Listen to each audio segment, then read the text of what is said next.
ఏంటిది నువ్వు?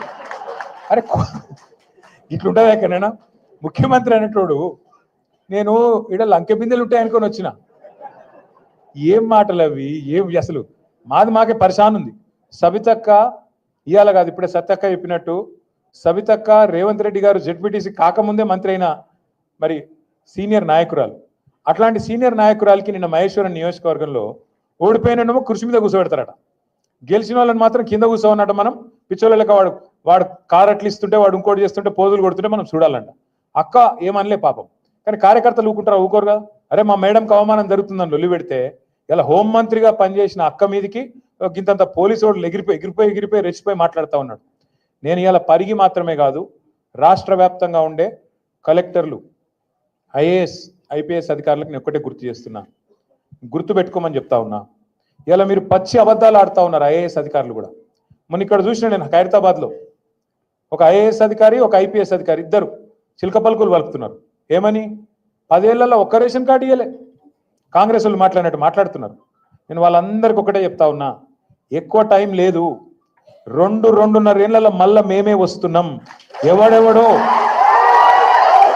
ఎవరైతే ఎగిరెగిరి పడుతుండ్రో,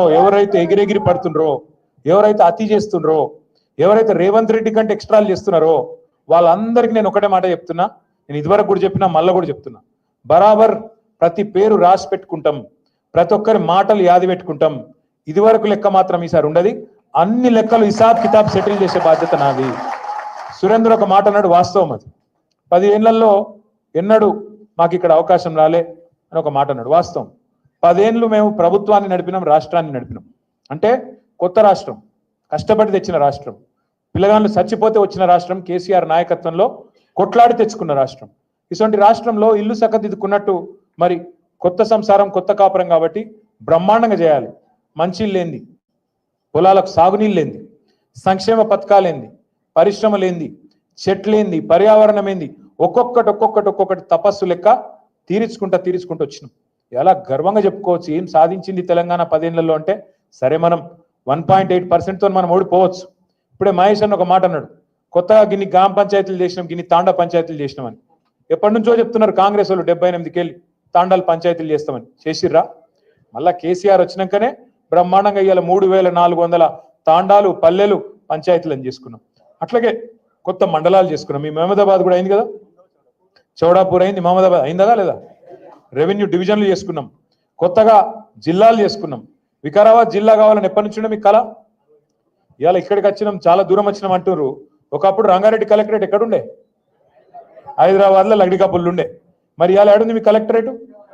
వికారాబాద్లో మీ కూతవేటు దూరంలో ఉన్నది. అంటే ఇవన్నీ కేసీఆర్ చేయలేదా?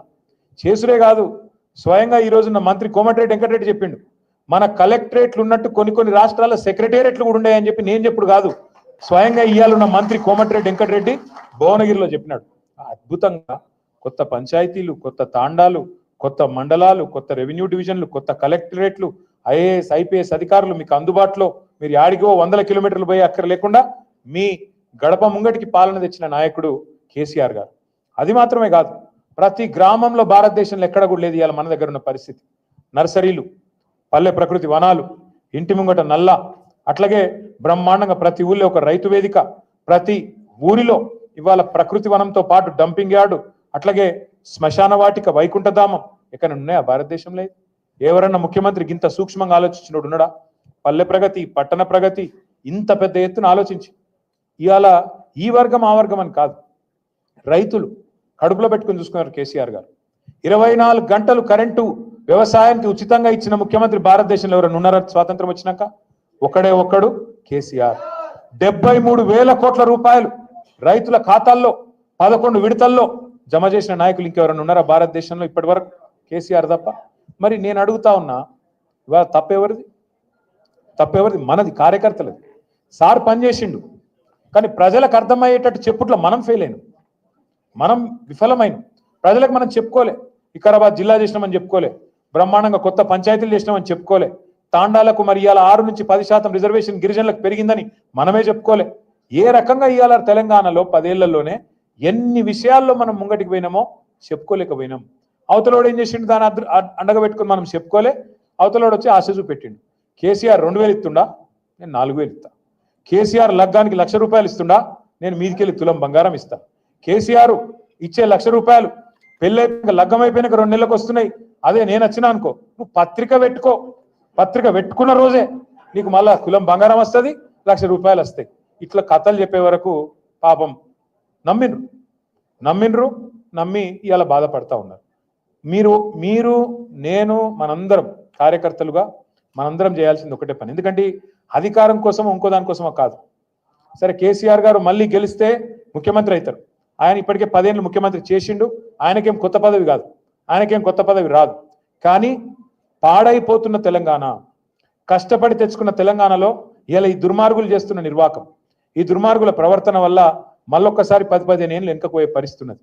అందుకే మళ్ళీ తెలంగాణను పట్టాలెక్కియాలంటే ఒకటే ఒక్కటి మనం ముంగటున్నది, అది కేసీఆర్ గారి నాయకత్వమే తప్ప ఇంకోటి కానే కాదు. అందుకే కార్యకర్తలుగా మీరు నేను అందరం కలిసి పనిచేద్దాం. ఏమేం పాడైపోయింది అని మీరు అడగచ్చు. ఒక్కటే మాట నేను అడుగుతా ఉన్నా, మీరు చెప్పండి నాకు. పరిగిలో మీ వికారాబాద్ జిల్లాలో కేసీఆర్ ఉన్నప్పుడు భూముల ధరలు ఎట్లున్నాయి, ఇవాళ ఎట్లున్నాయి?